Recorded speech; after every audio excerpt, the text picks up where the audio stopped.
నమస్కారం. ప్రేక్షకులకు శ్రీరామనవమి శుభాకాంక్షలు. తీర్థయాత్ర కార్యక్రమానికి స్వాగతం. మూర్తి భవించిన ధర్మస్వరూపుడు శ్రీరామచంద్రుడు. విశ్వశాంతికి, సమాజ ప్రగతికి ధర్మమొక్కటే మార్గమని రాముడు ఆచరించి చూపాడు. వ్యక్తి ధర్మానికి, రాజధర్మానికి రాముడు ప్రతీక. రాజ్యమంటే రామరాజ్యం, రాజు అంటే శ్రీరాముడే అనే రీతిలో రాఘవుడు యుగ యుగాలకు తరగని ఖ్యాతి అందుకున్నాడు. అలాంటి అవతార పురుషుడైన రాముడు ఆవిర్భవించిన, సీతమ్మను చేపట్టిన పుణ్య దినోత్సవం శ్రీరామనవమి. తెలుగువారి అయోధ్యాపురిగా, తెలుగువారి సాకేతపురిగా విశ్వవిఖ్యాతిగాంచిన దివ్య సన్నిధి భద్రాచలం. భద్రాద్రి కొత్తగూడెం జిల్లాలోని నెలకొన్న ఈ దివ్యక్షేత్రాన్ని తీర్థయాత్ర కార్యక్రమంలో తిలకిద్దాం. భద్రో భద్రయ అంటూ వేదం ఉపదేశించిన మంత్రం రామాయణంలోని భద్ర బీజాక్షరాలకు భవ్య సాకారమే భద్రాద్రి. వాల్మీకి మహర్షి శ్రీమద్ రామాయణంలోని మంగళాశాసనాలతో ప్రయోగించిన భద్రపద బంధాలకు దివ్య సాక్షాత్కారమే భద్రాద్రి. భద్రం అంటే శుభం, శ్రేయం, క్షేమం, మంగళం, కళ్యాణం. ఇలా అన్ని భద్రాలను సుభద్రంగా అనుగ్రహించే బంగారు కొండ భద్రాద్రి. ఈ భద్రాచలంపై అవతరించిన శ్రీ సీతారామచంద్రస్వామి దర్శనం సకల శుభదాయకం.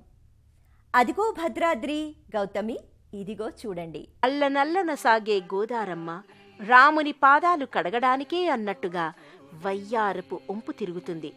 భద్రాద్రికి ప్రదక్షిణ పూర్వకంగా పరివేష్టితమై నిరంతర రామనామ ధ్యానంతో వడివడిగా సాగిపోతుంది. జల సవ్వడులతో రామకథను గానం చేస్తూ భద్రాచలాన్ని పునీతం చేస్తోంది. పరమ పావన గంగ గోదావరి ప్రవహించంగా, శ్రీరాముని పాదాలు కడగంగా, భక్తులందరూ గోదారిలో మునగంగా, శ్రీరామానుగ్రహంతో తరించంగా, రామదాసు కీర్తనతో ఈ గాలి, ఈ ధూళి, ఈ సన్నిధి పునీతంగా పరిఢవిల్లుతోంది. భద్రాచలం పాపరాశి కల్మషాలు దూరం చేయంగా ఇది భద్రాద్రి, ఇది భద్రాచలం. భారతీయ ఆర్ష ధర్మానికి సమున్నత ప్రతీకగా భాసిల్లే శ్రీరాముడు సీతాలక్ష్మణ సహితంగా కొలువుతీరిన భవ్య ప్రదేశం. ఇంటింటి దైవమైన శ్రీరాముడు, తెలుగువారి ఆరాధ్య దైవమైన రాఘవుడు నెలకొన్న పుణ్యక్షేత్రం. తక్కువేమి మనకు రాముండొక్కడుండు వరకు అంటూ రామతత్వాన్ని ఘనంగా కీర్తించి, రాముని వారము మాకేమి విచారము అంటూ రాముని పట్ల ఎనలేని అనురక్తి కనబరిచి, ఇక్ష్వాకు కులతిలక ఇకనైనా పలుకవా రామచంద్ర అంటూ రాముణ్ణి శరణువేడిన భక్తాగ్రగణ్యుడు, వాగ్గేయకారుడు రామదాసు భద్రాచల రామచంద్రునికి తొలిసారిగా ఆలయాన్ని నిర్మించాడు. తారక మంత్రము కోరిన దొరికెను ధనుడనేటి నీవోరణ. గోల్కొండ నవాబు అబుల్ హసన్ తానిషా పాలనా కాలంలో కంచర్ల గోపన్న పాల్వంచ తహసీల్దారుగా ఉండేవారు.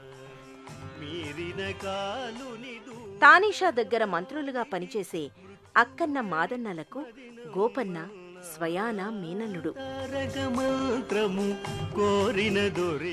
ప్రజల నుంచి వసూలు చేసిన శిస్తుతో స్వామికి మొదటిసారిగా ఆలయాన్ని నిర్మించాడు. ఆభరణాల్ని చేయించాడు. భద్రాచల రామదాసుగా శ్రీరాముని దివ్య వైభవాన్ని ఘనంగా సంకీర్తన చేశాడు. ఏ తీరుగ నన్ను దయచూచెదవు ఇనవంశోత్తమ రామ అంటూ స్వామిని సంకీర్తన చేసి తాను తరించి మనల్ని తరింపచేశాడు.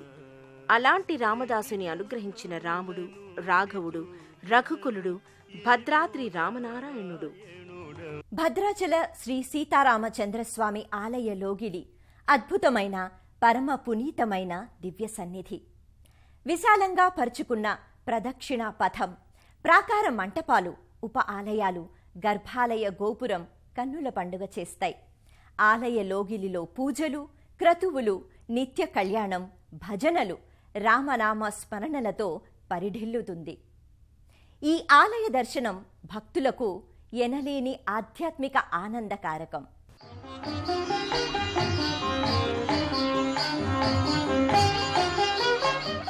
అపురూప శిల్పకళా సంపదతో ఈ ఆలయ లోగిలి అణువణువు శోభిల్లుతుంది. పాహి రామ ప్రభో పాహి రామ ప్రభో పాహి భద్రాద్రి వైదేహి రామ ప్రభో పాహి రామ ప్రభో పాహి రామ ప్రభో పాహి భద్రాద్రి వైదేహి. గర్భాలయ గోపురంపై చూపు మరల్చుకోలేని రీతిలో శిల్పకళా సమాహారం ప్రకటితమవుతుంది. ప్రఖ్యాత ఆలయ రూపశిల్పి గణపతి స్థపతి ఈ గోపురాన్ని కళాఖండంగా తీర్చిదిద్దారు. గోపురంపై విమాన శ్రీ సీతారామచంద్రస్వామి మూర్తులు నెలకొని ఉంటాయి. భవబంధాలు తొలగాలంటే భద్రాద్రి రాముణ్ణి సేవించాలని బ్రహ్మపురాణోక్తి. అంతేకాదు, బతుకు బాగుపడాలంటే భద్రాద్రి చూసి రమ్మన్నారని నానుడి. అందుకేనేమో నిత్యం ఈ క్షేత్రానికి భక్తులు అసంఖ్యాకంగా తరలివస్తారు. విశేషించి ప్రతి ఆదివారం ఈ క్షేత్రానికి అసంఖ్యాకంగా భక్తులు తరలివస్తారు.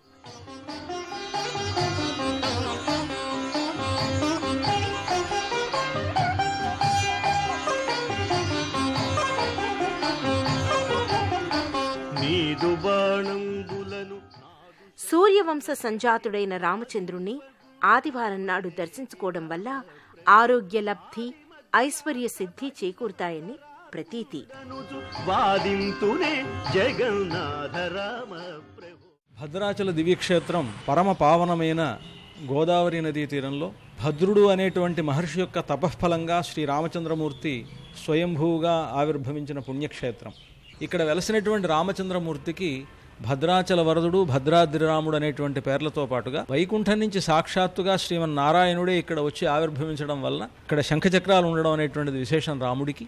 అలా ఉంటూ మనకి దర్శనం ఇస్తూ ఉండడం వల్ల ఈ రాముడు వైకుంఠరాముడు అని, రామనారాయణుడు అని, ఓంకార రాముడు అని, సీతారామచంద్ర ప్రభు అని ఇలాగా అనేకమైనటువంటి పేర్లతో పిలువబడుతూ ద్వాపరయుగం చివరి నుండే ఈ క్షేత్రంలో వెలసి ఉన్నట్లుగా మనకు బ్రహ్మపురాణం ఆధారంగా తెలుస్తూ ఉన్నది. ఆనాడు దేవతా నిర్మితమైనటువంటి ఆలయానికి సంబంధించింది మనకు పురాణాల్లో కనిపిస్తున్నప్పటికీ మరల మనకు రామదాస్ గారు ఇక్కడ ఆలయం కట్టడం అనేటువంటిది భక్తులకందరికీ తెలిసినటువంటి చరిత్ర. భద్రాచలంలో ఉండేటువంటి రాముడు ప్రత్యక్ష దైవంగా, తన భక్తుల పాలిటి కల్పవృక్షంగా, భక్తుల్ని కంటికి రెప్పలా కాపాడేటువంటి ఒక దైవంగా మనకు కనిపిస్తాడు.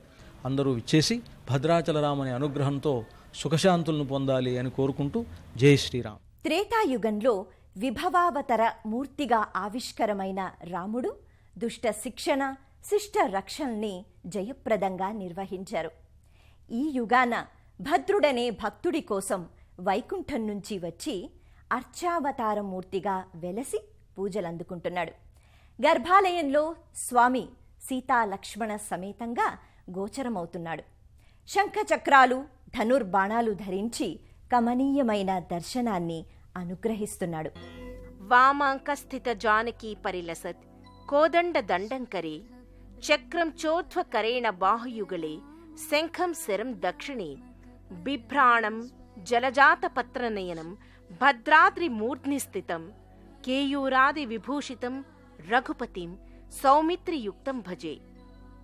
భద్రాచల రాముణ్ణి, వైకుంఠ రామనారాయణుణ్ణి తిలకించి పులకించి భక్తి ప్రపత్తులతో పరవశించి జగద్గురువు ఆదిశంకరాచార్యులు రచించిన మహాద్భుత శ్లోకంలో భద్రాద్రి రాముని రూపలావణ్యాల్ని వర్ణించారు.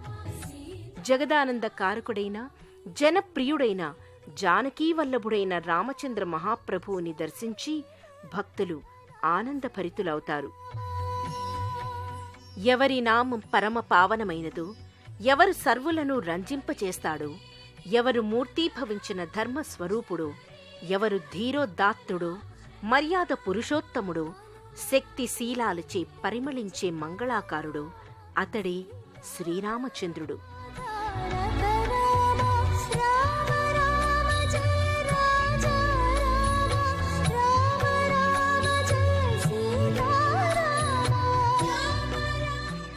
మానవీయ, మాననీయ విలువల్ని జాతికి ఘనమైన వారసత్వ సంపదగా శ్రీరాముడు అందించాడు. అలాంటి భద్రాద్రి రాముని దర్శనం సకల సన్మంగళకారకం.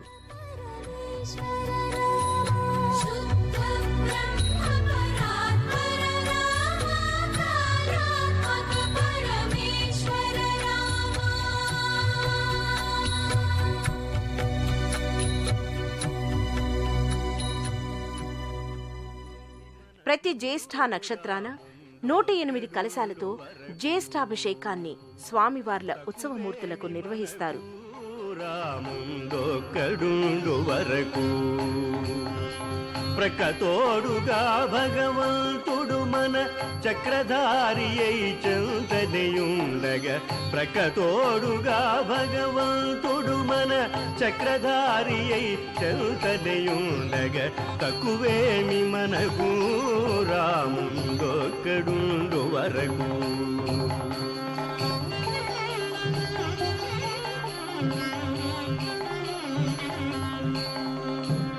మృత్యు సోమకుని మును చంపిన ఆ మత్స్యమూర్తి మన పక్షమునుండగా, తక్కువేమి మనకు రాముందొక్కడుండు వరకు. భద్రాచల క్షేత్రానికి సంబంధించి ఎన్నో స్థల పురాణ గాథలు ప్రచారంలో ఉన్నాయి. శ్రీరాముడు అరణ్యవాసంలో ఉన్నప్పుడు తనను సేద తీర్చిన శిలారూపంలో ఉన్న భద్రుణ్ణి అనుగ్రహించాడంటారు. రామావతారం ముగిశాక రాముడు నారాయణుడిగా వైకుంఠాన్ని చేరుకున్నాడు. రాముడు తనకిచ్చిన వరం ప్రకారం రామభద్రునిగా తనపై అధివసించాలని భద్రుడు ఘోర తపస్సు చేశాడంటారు. ఆ తప ఫలితంగా రాముడు రామనారాయణుడిగా ఆవిష్కారమయ్యాడని ప్రతీతి. భద్రుని కోసం దివి నుంచి భువికి దిగివచ్చిన రాముడు భక్తుడైన భద్రుని తపోదీక్షకు మెచ్చి ఆర్తరక్షణ పరాయణుడైన వైకుంఠధాముడు వేగిరపాటుతో అపసవ్యంగా శంఖుచక్రాల్ని ధరించి ధనుర్బాణాల్ని చేతబూని సీతాలక్ష్మణ సహితంగా భద్రగిరిపై వెలిశాడంటారు. 16వ శతాబ్దంలో పోకల దమ్మక్క అని భక్తురాలు సీతా రామలక్ష్మణ అర్చావతార మూర్తుల్ని ఓ పుట్టలో తొలిసారిగా చూసిందంటారు. ఆ మూర్తులకు తాటాకు పందిరివేసి నిత్యం తాటిపళ్లనే నైవేద్యంగా సమర్పించిందని చెప్తారు. తాటిపళ్లనే భద్రాద్రి రాముడు తనివి తీరా ఆరగించి దమ్మక్కను అనుగ్రహించాడంటారు. భద్రాచలంలో చైత్రశుద్ధ పాడ్యమి నుండి దశమి వరకు ఉత్సవ సంబరం కన్నుల పండుగగా వెల్లివిరుస్తుంది. వసంత నవరాత్రులు భద్రాచలంలో వైభవోపేతంగా ప్రకటితమవుతాయి. శ్రీరామనవమి నాడు భద్రాద్రి భక్తాద్రిగా మారిపోతుంది. మిథిలా ప్రాంగణంలో నేత్రోత్సవంగా రమణీయ కమనీయ సంబరంతో సాగే సీతారాముల కళ్యాణం ఓ ఆనందార్ణవ సన్నివేశం. కళ్యాణమంటే సీతారాములదే. ఆకాశమంత అరుగు భూదేవంత పీట వేసి నేత్రపర్వంగా సాగే ఈ వేడుకకు దేశం నలుమూలల నుంచి భక్తులు భద్రాచలానికి తరలివస్తారు.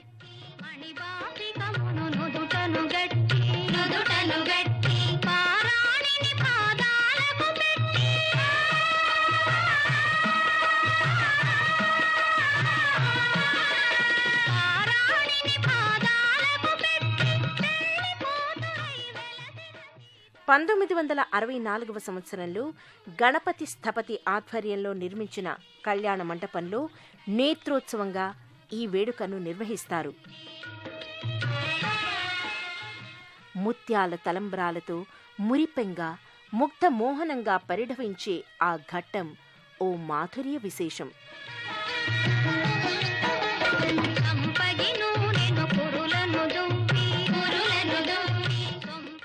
కళ్యాణ వైభోగంతో శ్రీరామనవమి నాడు భద్రాచలం రామ భక్తజనం ముగ్ధులవుతారు.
రాముడు అందరి హృదయాలలో ఉండి జీవితాల్ని ఆహ్లాదపరుస్తాడు. అందుకే అతడే అమృతుడు, అంతర్యామి అని పురాణాలు పేర్కొన్నాయి. ఆ అమృత స్వరూపుడు భారతీయ ఆర్షధర్మ సంస్కృతికి విరాట్ మూర్తి. ఆ జగదానంద కారకుడు నెలకొన్న భద్రాచల దర్శనం సకల సన్మంగళదాయకం. తెలుగువారి పుణ్యపేటి భద్రాచలం ఐహిక ఆముష్పిక సంపదల ఆలవాలం. మరో క్షేత్ర సందర్శనంతో తీర్థయాత్రలో మళ్ళీ కలుసుకుందాం. నమస్కారం.